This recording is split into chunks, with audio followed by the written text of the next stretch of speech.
When describing someone's race, ethnicity, or sexual orientation, journalists generally use the terms the person prefers. But this week, Boston mayoral candidate Annissa Essaibi George cried foul over how the Boston Globe reported on her. Adam Riley has more. After noting in the headline that Boston's top mayoral candidates all identify as people of color, the Globe said that when it comes to Annissa Essaibi George, some residents have raised questions about her identity. It quoted podcast host Jaquetta Van Zandt, who asked Essaibi George this a few months ago. People tend to be a person of color when it's convenient. Where do you stand unapologetically about who you are, how you identify, and how you show up in the world? After the Globe cited that one example to make its point, Essaibi George pushed back hard at the paper's framing, saying she's a proud first-generation Arab-Polish American.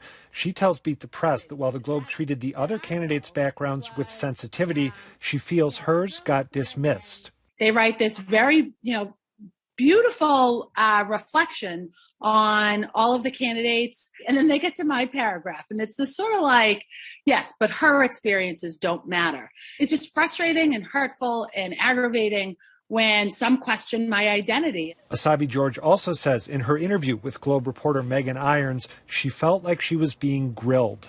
It was much more about how long have you identified as an Arab? How long have you identified as a person of color? For the record, Essaibi George's father emigrated from Tunisia and thought his roots would limit his daughter's political ambitions. He said, an Arab girl with an Arab name in this city, you'll never get elected to anything. And in some ways, I want to prove my dad wrong, that Boston has changed. Irons declined a request for an interview, saying she'll let the story speak for itself.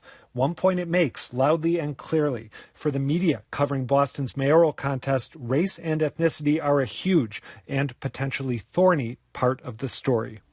Well, Lylah, you work at the Globe. We've already acknowledged that. I want to start by saying I think the Globe has done a spectacular job covering this race, bringing 6 people, maybe more eventually, who a lot of people are not familiar with, and bringing them this front page news as it should have been, and some of the nuances of each of these individuals. And we're going to have to hear a lot more, and when the debates come, it'll be parsed out. So I just want to say that. But I'm wondering, I know you worked a little bit on this story, you told us, but I'm wondering how you feel about Essaibi George's criticism in particular that she was the only one who was questioned about her cultural identity. Well, first, my usual disclosure, I'm the Globe's Rhode Island editor. Yeah. And while I'm familiar with the story, I did not work on it in terms of editing or writing the story. So I wasn't involved in any of that. That said, I think saying that the Globe was questioning her ethnicity is a mischaracterization of the story. It very, very clearly says that she identifies as a person of color. As a person of color, you are questioned all the time about your status as a person of color. You're questioned by other people of color about whether you're of color enough. You're questioned by people who are not of color about whether you're referring to your ethnicity just to be convenient.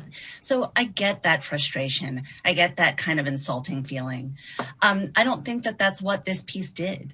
This piece brought up a concern. It was a piece about how all of the top candidates identify as people of color, and it's about race. So it brought up a question that people have asked, and it provided a quote from someone asking that question.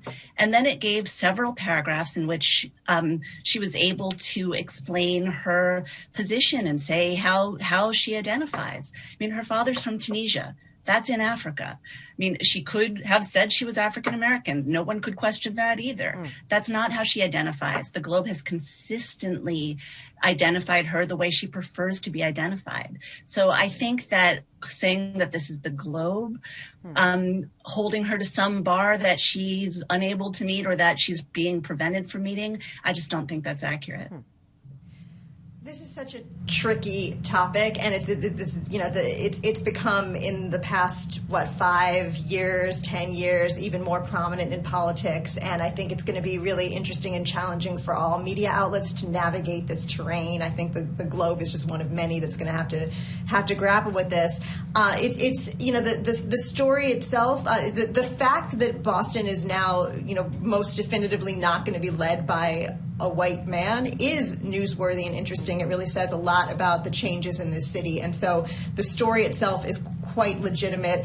It sounds like, and I've seen other interviews with Councilwoman Essaibi George, and her perception was that the idea that she was that her background, because she was not Black or Latino, somehow was disqualifying or was perceived as being disqualifying in entering the race in a year when people are looking for increased representation.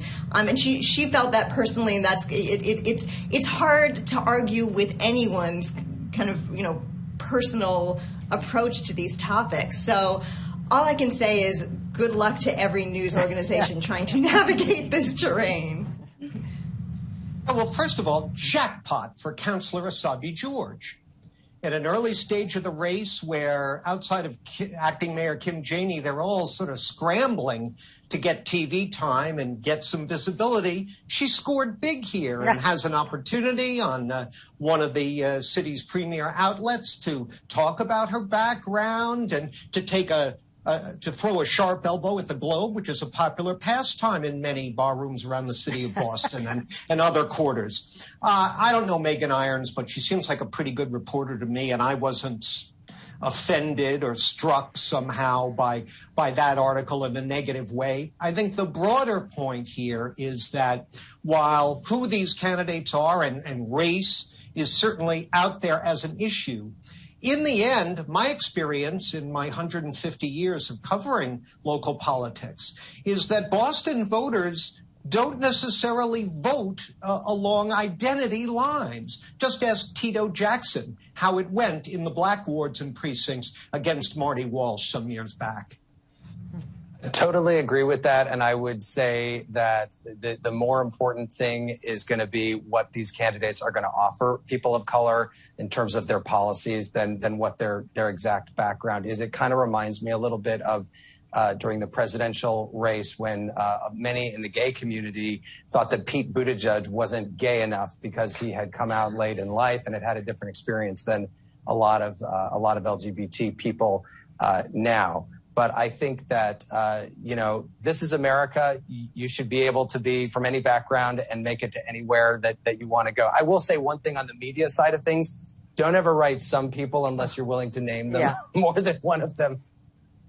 Actually, I was going to ask you about that too, Lylah. I thought that phrase did strike me a little bit as a little vague. Some people say. She did quote the one podcaster, but... Mm-hmm. I think that the news hole in print is only so big. That's one aspect of it. But like I said, I wasn't involved in the editing or writing of it. I will say, though, if you don't fit neatly into someone else's preconceived notion of Black, white, Hispanic, or Asian American, people tend to wonder and question, and that can be really frustrating. I agree with that completely.